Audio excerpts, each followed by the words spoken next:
What's going on, guys? Vista here. Sorry for the delay in videos, but work schedule has had me completely tied up. Wasn't able to even get on and play for quite a few days. So back in action, got some days off, kicking in the gameplay, so we should have the videos fast and up and coming. So today, what do I want to talk about? The M249 and why I can't stop using it. This is currently my favorite gun in the game. I'm sure you've noticed in a lot of my videos I tend to be using it, and there's a reason for that. I've used it enough to where I've become very, very effective with it. I just am extremely comfortable with it. You've seen me talk in my videos before about burst and tap fire, and you know how I utilize those. We'll get a little bit into that, but I'm not going to try and go too deep into that. But you know, let's talk about how I load out this beast. Of course, optic of choice, Coyote, like 99.9% of players in the game. It's just a very good optic.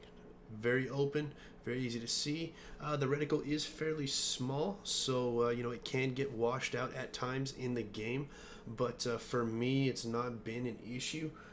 If you are suffering from that, something like the Cobra sight may give you a little bit better reticle to use, so that may be something to consider. In my first accessory slot, you'll see that I'm not running any accessory.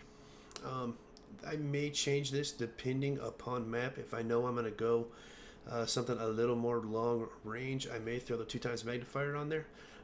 If I'm going to be very, very up close and personal, probably throw the tack light on there, you know, and if I'm going to be hip firing, of course, I'll go with the laser. I tend to mostly float between the tack light and the magnifier. On the barrel, I switch this kind of back and forth. Mostly here lately I've been using the suppressor just to stay off the mini map, and it has seemed to improve my scores. You know, getting to the drop on a lot more guys, you know, staying off that mini map. Now, if I'm not too worried about it, I may go with the flash hider. That's just because I don't really need any of these benefits that come from the other attachments. And I don't know if you've ever seen the or noticed the LMGs when they're firing and the guy's kind of around the corner from you.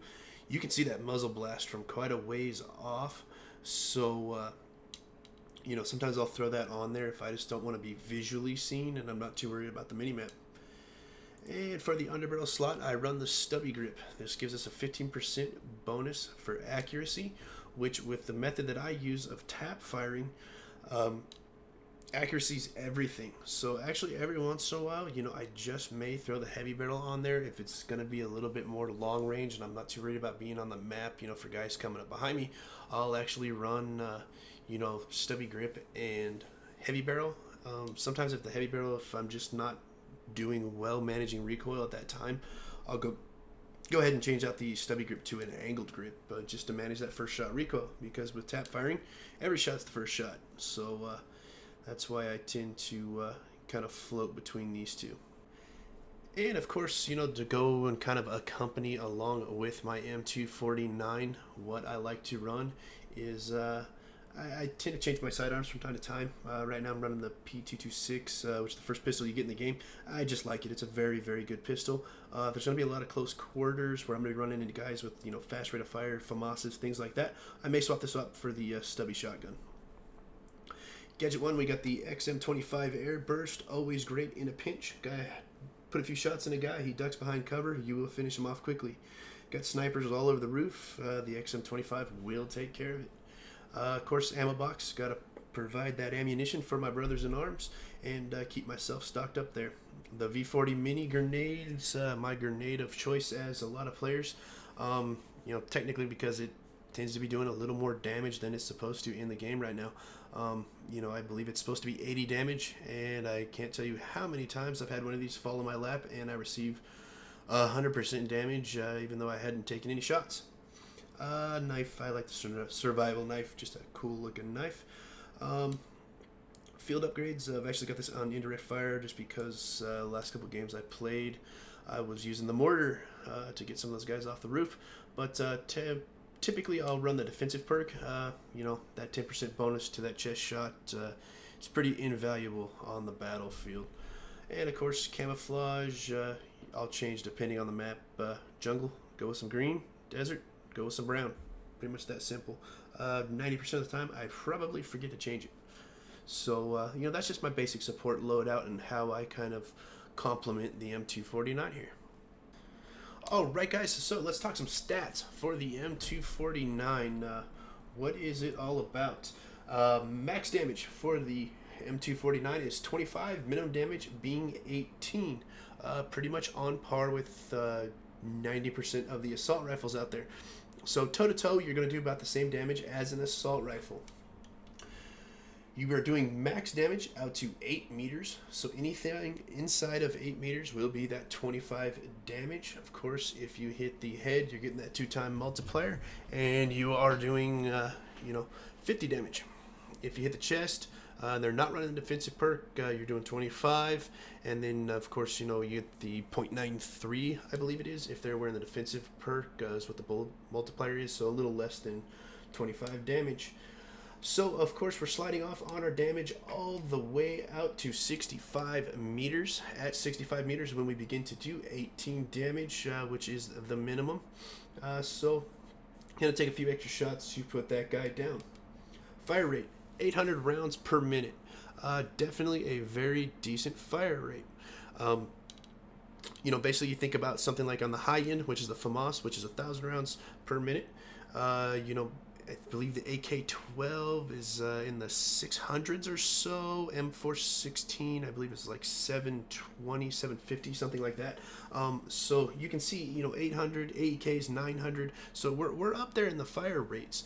And, as you can see, if you just, mag dump it, it's got quite a decent rate of fire. You can't beat, having that nice high rate of fire in a pinch. Now, let's talk what you just saw there. Reload. Empty reload is with no magazines left on your belt there. You're going to have 6.2 seconds. If you have some bullets left in there, you're going to have 6.2 seconds. Doesn't really matter. Empty, if you save bullets, you're going to have the same amount of reload time.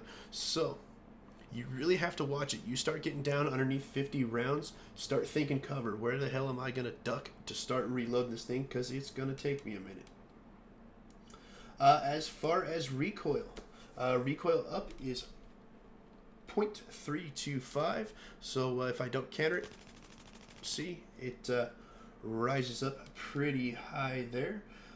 It does pull slightly to the left, as you can see at range there, and something a little closer. It's kind of got mostly vertical recoil, because that left recoil is 0.45 and recoil right is 0.3. So if I counter the vertical recoil only, you'll see it's got a little bit of horizontal wiggle to it if we just dump it.